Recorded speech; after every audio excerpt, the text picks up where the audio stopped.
بسم اللہ الرحمن الرحیم۔ پیارے دوستو، شرح میں تو عامل کے سبق الجلال میں خوش آمدید، مرحبا۔ ہمارا سبق حروف مشبہ بالفعل کے بارے میں جاری تھا، دوسری نوع شروع تھی۔ انا اور انا کے بارے میں ہم نے پچھلی ویڈیو میں پڑھ لیا تھا۔ آج ہم نے کأنا اور لکنہ کے بارے میں پڑھنا ہے۔ دیکھیں، شروع کرتے ہیں سبق۔ وَكَأَنَّا وَحِيَ لِلتَّشْبِيهِ نحو کأن زیدن اسد۔ کأن سبق کے بارے میں سن لیں کہ کأن یہ کس چیز کے لیے آتا ہے، اس کا استعمال یہ تشبیہ کے لیے آتا ہے،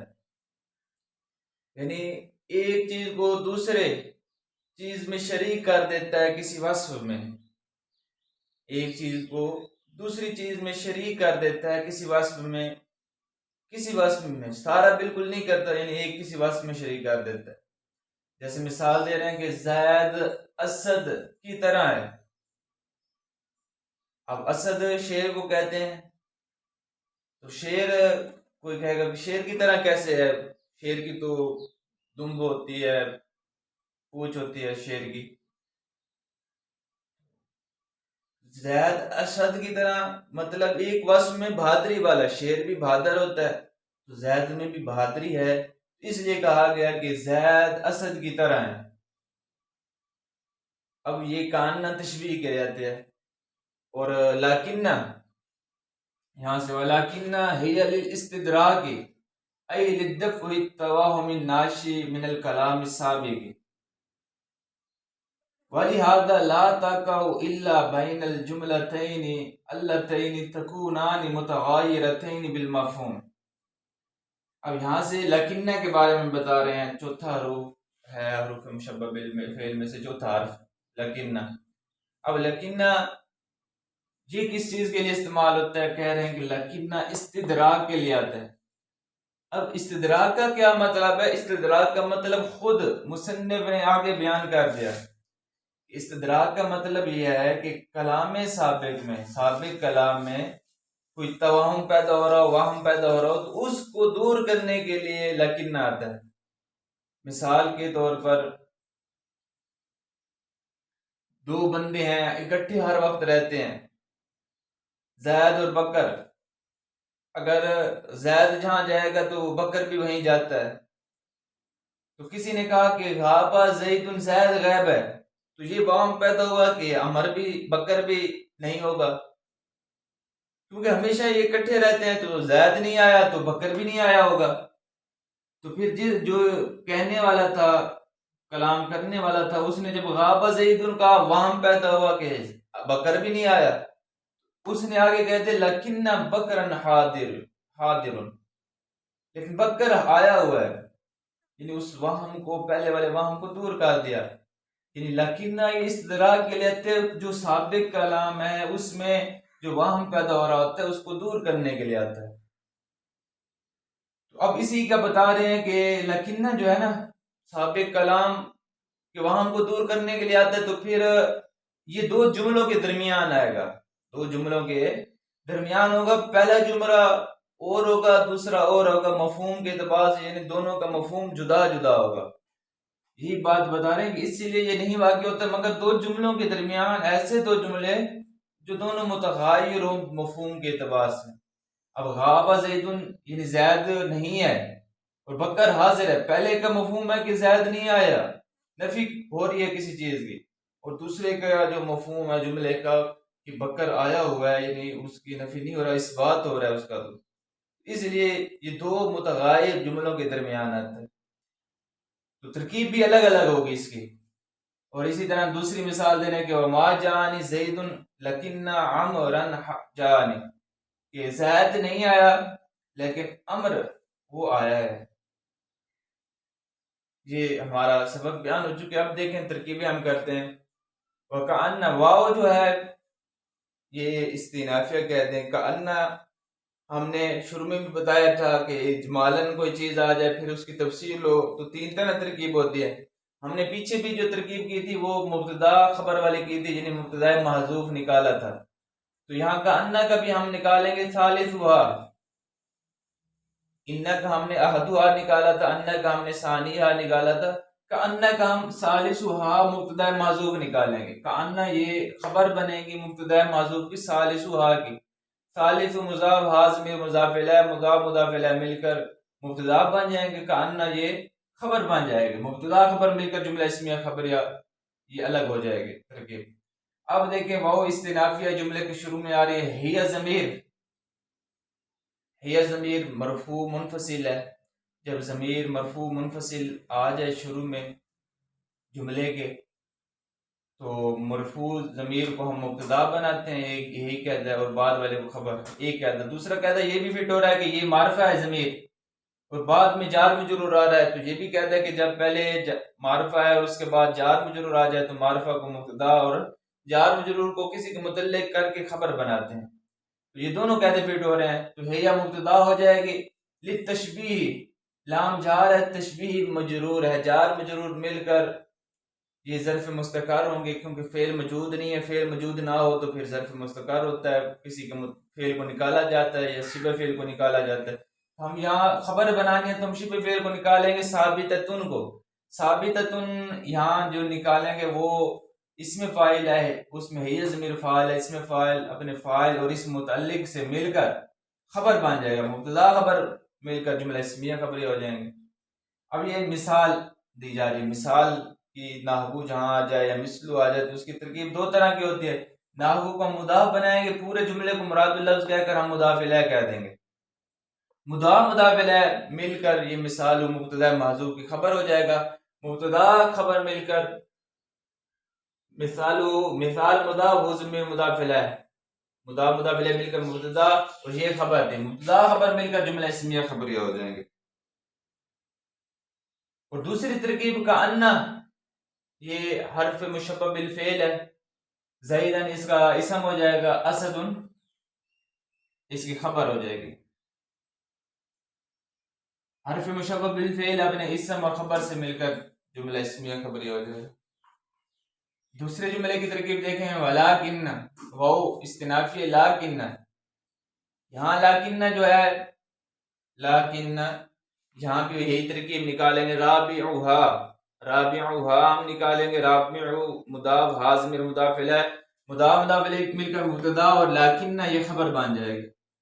مبتدا خبر مل کر یہ جملہ اسمیہ خبری ہو جائے گی۔ آگے جو ترکیب ہے ہیا للاستدراک ای لدفع التوهم الناشئ من الکلام السابق، تو للاستدراک ہیا للاستدراک کی ترکیب ہوگی الگ، یہ مفسر ہے اور یہ آگے والا مفسر ہے، یعنی اس کی تفسیر کی جا رہی ہے استدراک کی، تو اس کی دو تین طرح ترکیب کی جا سکتی ہے۔ ہم ایک طریقہ کریں گے، ہیا ضمیر، یہ ضمیر مرفوع منفصل ہے، یہ جب آ جائے ضمیر مرفوع منفصل تو وہ مبتدا بنتی ہے اور بعد والا خبر، اور دوسرا قاعدہ بھی پہلا معرفہ آ جائے اس کے بعد جار مجرور آ جائے تو یہ کسی کے متعلق کر کے خبر، تو ہیا ضمیر یہ مبتدا بن جائے گی، لام جار ہے استدراکی، اب استدراکی پر جو کسر آ رہا ہے وہ لام کی وجہ سے آ رہا ہے، یہاں جو للتشبیہ پر کسر آیا تھا لام کی وجہ سے، یہ لام جر دیتا ہے، آگے والا جو ہوگا تو اس پر کسر آئے گی، جر آئے گی، زیر آئے گی، لام جار استدراکی مجرور، جار مجرور مل کر یہ ظرف مستقر ہوں گے، کس کے متعلق ہوں گے، ثابتتن کے، ثابتتن اسم فاعل ہی ضمیر فاعل، اسم فاعل اپنے فاعل اور اس متعلق سے مل کر خبر، مبتدا خبر مل کر جملہ اسمیہ خبری ہو جائیں گے۔ آئیے حرف تفسیر ہے، للدفع سے پہلے ہم ہی نکالیں گے، ہی نکالیں گے، لام جار دفعی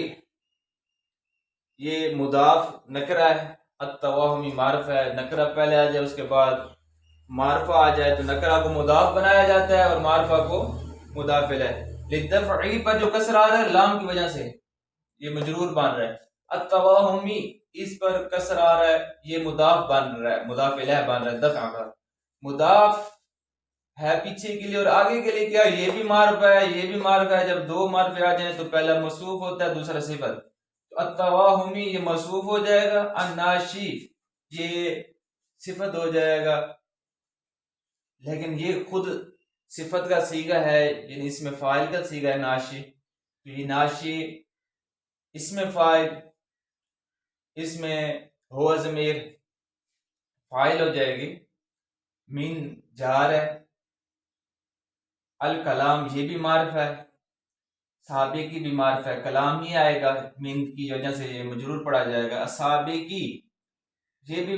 صفت ہونے کی وجہ سے مجرور پڑھا جائے گا۔ دو معرف آ جائیں تو پہلا موصوف دوسرا صفت، موصوف سے اور مل کر جار کا مجرور، جار مجرور مل کر ظرف لغو ہوں گے ناشی کے، ناشی اس میں فاعل اپنے فاعل اور متعلق سے مل کر صفت بن جائے گی التوہم کی، التوہم موصوف اپنی صفت سے مل کر دفع مضاف کا مضاف الیہ بن جائے گا، مضاف مضاف الیہ مل کر جار کا مجرور بن جائے گا، جار مجرور مل کر یہ ظرف مستقر ہوں گے، ثابتۃ ہوں گے، ثابتۃ اسم فاعل،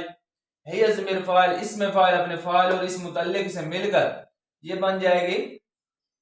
خبر، ہے جو ہم نے نکالا تھا یہاں للدفعی سے پہلے ہم نے ہے مقدر نکالا تھا تو ہے مبتدا تھا اور یہ خبر بن جائے گی، مبتدا خبر مل کر جملہ اسمیہ خبریں ہو جائیں گے۔ یہ ہماری اس جملے کی ترکیب ہو چکی ہے۔ دوسرا جملہ دیکھیں، وَلِهَذَا لَا تَقْعُ إِلَّا بَيْنَ الْجُمْلَتَيْنِ اللَّتَيْنِ تَكُونَانِ مُتَغَايِّرَتَيْنِ بِالْمَفْهُومِ، وہ جملے کے شروع میں آ رہی ہے وہ استنافی ہے، لہذا لام جار ہے، ہاذا مجرور ہے، جار مجرور مل کر یہ ظرف لغو مقدم ہوں گے، لا تاقعو کے ہی متعلق ہوں گے اور یہ مقدم ہوں گے۔ یہاں ظرف لغو مقدم کیوں ہوگا، اس کی کیا وجہ ہے؟ اس کی وجہ یہ ہے کہ لا تاقعو فعل ہے، فعل کا جو معمول ہوتا ہے اگر حسر کرنی ہو، حسر کلام میں پیدا کرنی ہو تو پھر معمول کو مقدم کیا جاتا ہے، تو اس لیے یہ بھی معمول ہے، اس کو مقدم کر دیا گیا حسر پیدا کرنے کے لیے، تو یہ ظرف لغو ہوگا لا تاقعو کا، لا تاقعو کا مقدم متعلق ہو جائے گا، لا تاقعو یہ فعل ہے، فعل نفی ہے، تو لا تاقعو فعل ہے ضمیر اس میں اس کا فاعل ہو جائے گا، الا حرف استثناء ہے،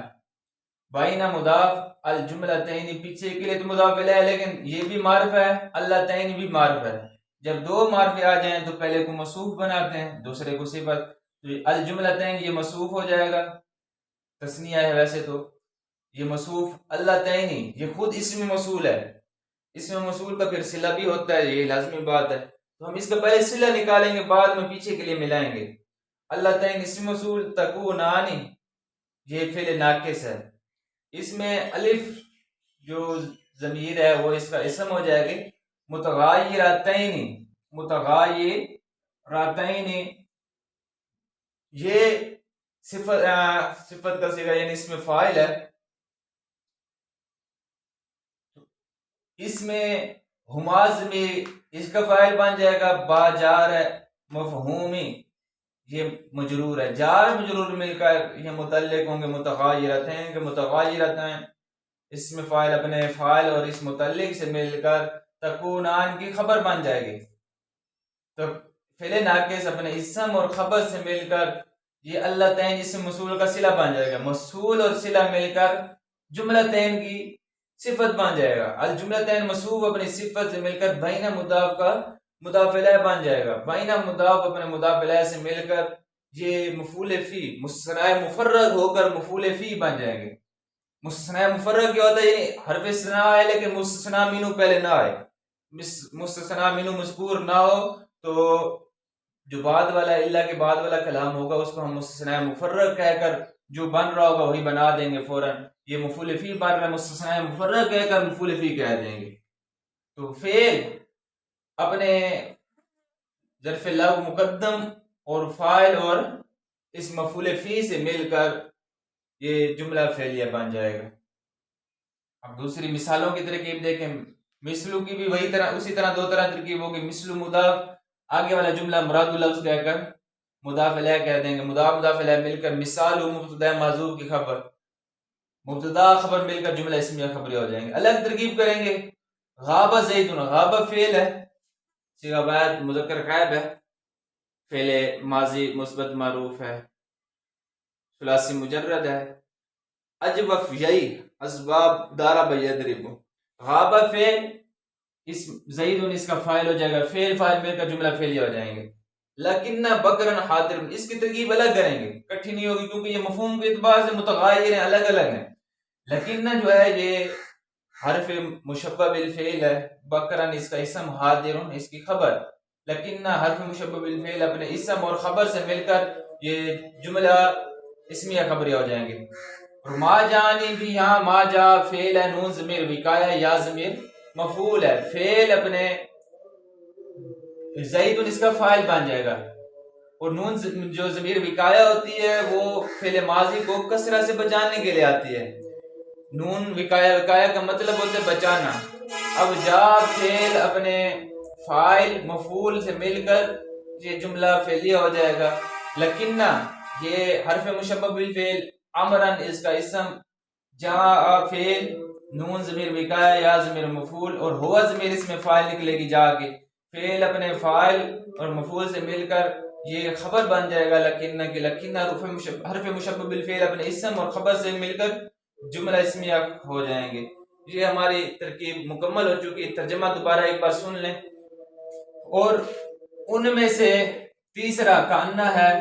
اور یہ تشبیہ کے لیے آتا ہے. اس کی مثال کأنہ زیدن اسدن کی طرح ہے، کی مثال ہے. اب الگ ترجمہ کریں گے تو زید اسد کی طرح ہے. اور ان میں چوتھا لکنہ ہے، اور یہ استدراک کے لیے آتا ہے، یعنی سابق کلام سابق سے پیدا ہونے والے وہم کو دور کرنے کے لیے آتا ہے. یعنی ادھر سے ترجمہ کریں گے پھر درست ہو جائے گا. اور اسی لیے نہیں واقع ہوتا مگر دو جملوں کے درمیان ایسے دو جملے جو ہوتے ہیں مفہوم کے اعتبار سے متغیر جدا. اس کی مثال غاب زیدن لکنہ بکرن حاضرن کی مثال ہے، اور ما جانی زیدن لکنہ عمرن جانی کی مثال ہے. یہ ہمارا آج کا سبق مکمل ہوا دوسرے لوگ کا. انشاءاللہ اگلے سبق میں پھر ملتے ہیں. تب تک اجازت. السلام علیکم ورحمۃ اللہ.